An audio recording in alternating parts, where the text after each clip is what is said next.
Human rights मानवाधिकार के में थोड़ा सा रह गया था, मैंने सोचा उसे भी क्लियर कर दूं। और एक चीज और क्लियर कर दूं कि 1946 में मानवाधिकार आयोग की स्थापना हुई थी। मानवाधिकार आयोग की स्थापना हुई थी, जिसे महासभा ने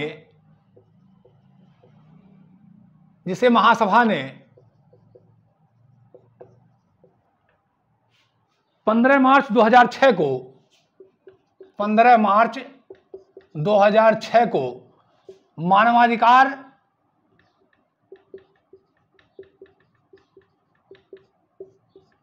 परिषद में परिवर्तित कर दिया, एक नई स्वरूप आया। तो इसे हम कहेंगे संयुक्त राष्ट्र मानवाधिकार परिषद। तो ये 15 मार्च 1946 को मानवाधिकार परिषद एक नए रूप में सामने आया, मानवाधिकार आयोग की जगह पे। UNHRC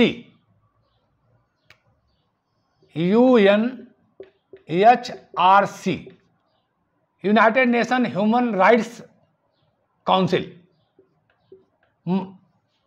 UNHRC, ये 47 सदस्यीय है। 3 वर्ष के लिए चयन महासभा करती है।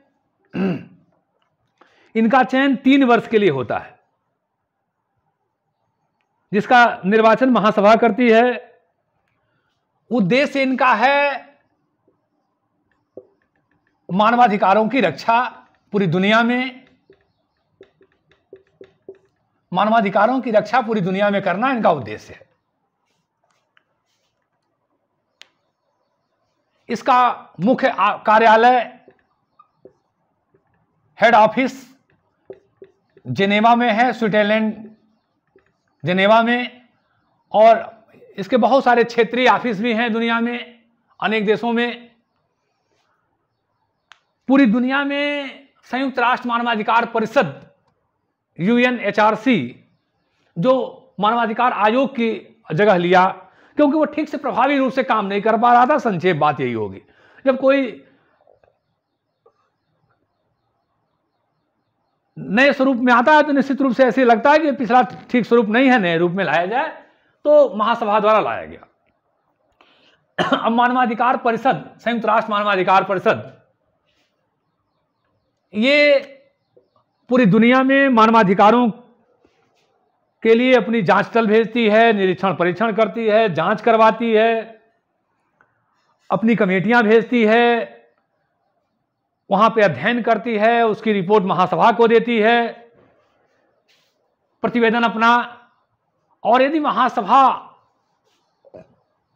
को यह लगता है कि कहीं मानवाधिकारों का उल्लंघन हो रहा है, तो सुरक्षा परिषद वहां सेना का प्रयोग कर सकती है मानवाधिकारों की रक्षा के लिए। अभी 2-3 दिन पहले इसमें यूक्रेन और रूस का युद्ध हो रहा है। खबर आई थी कि UNHRC से रूस को सस्पेंड कर दिया गया है, निलंबित कर दिया गया, बाहर कर दिया गया है। भारत उस मतदान में हिस्सा नहीं लिया। चीन उसका विरोध किया, उत्तर कोरिया विरोध किया कि रूस को न किया जाए। अमेरिका के नेतृत्व में तमाम देशों ने उसका समर्थन किया। लेकिन देखिए, अगर हम व्यवहारिक पक्ष को देखें तो इस संस्था ने बहुत ही काम किया है, आगे काम कर रही है।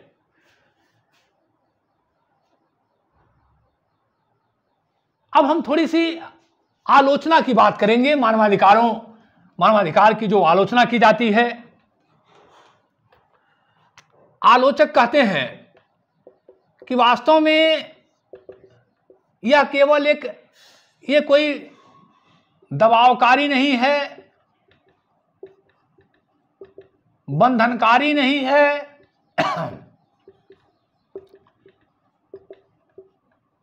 और मानवाधिकारों की घोषणा न तो संधि मानते हैं, न कोई अंतर्राष्ट्रीय समझौता मानते हैं। ये कोई बंधनकारी प्रावधान नहीं है। लाटर पैक्ट के अनुसार, लाटर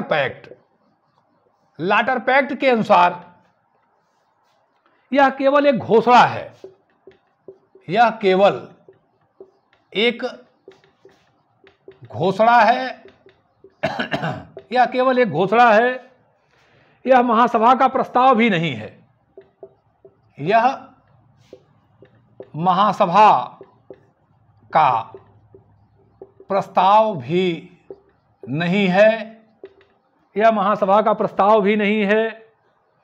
अतः कानूनी दृष्टि से इसका महत्व बंधनकारी नहीं है। अतः कानूनी दृष्टि से इसका महत्व बंधनकारी नहीं है। यह आलोचना की जाती है और कहा जाता है कि इसके पीछे केवल एक नैतिक बल है, केवल नैतिक बल। इसके पक्ष में बहुत सारे दुनिया के चिंतक कहते हैं कि इसके पीछे विश्व जनमत है, वैश्विक जनमत है, नैतिक बल है। और आलोचक कहते हैं कि केवल एक नैतिक बल है और कोई बंधन नहीं है। अब उसका हम वास्तविक स्वरूप देखें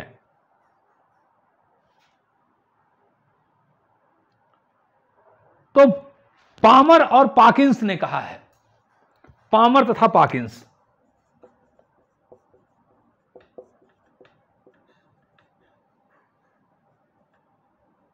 पामर तथा पाकिंस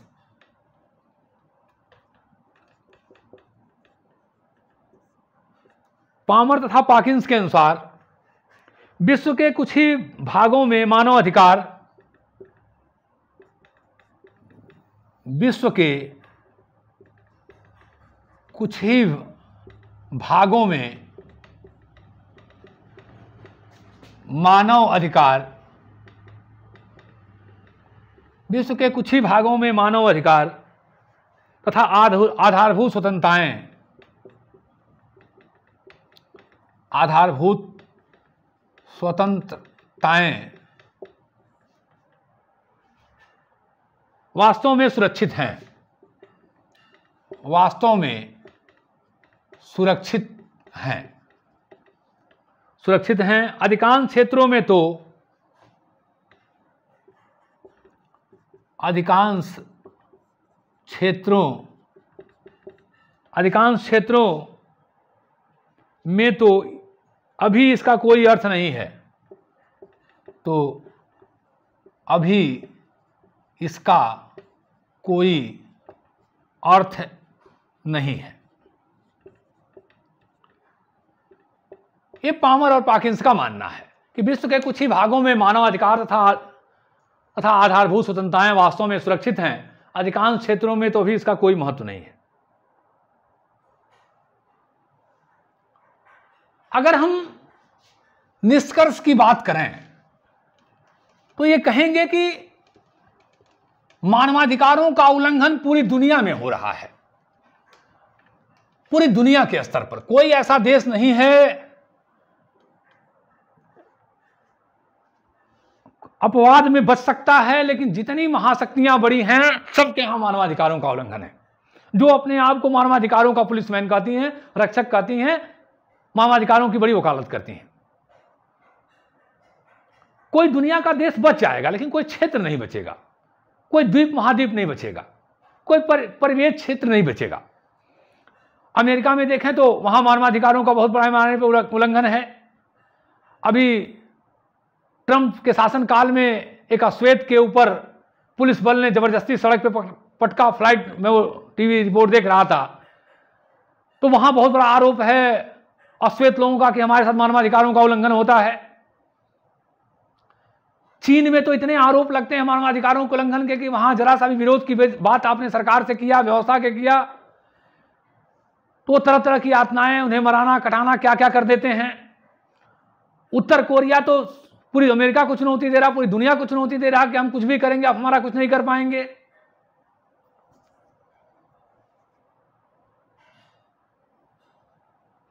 खाड़ी देशों को हम देखें तो वहां बहुत बड़े पैमाने पर भी, सीरिया में तो बच्चों की लाशें इतनी दिखाई गई कि पूरी दुनिया का भौतिक जनमत, मानवीय जनमत देख के घबरा जाएगा। अभी हम तत्काल की बात करें तो यूक्रेन रूस युद्ध हो रहा है और रूस के शहर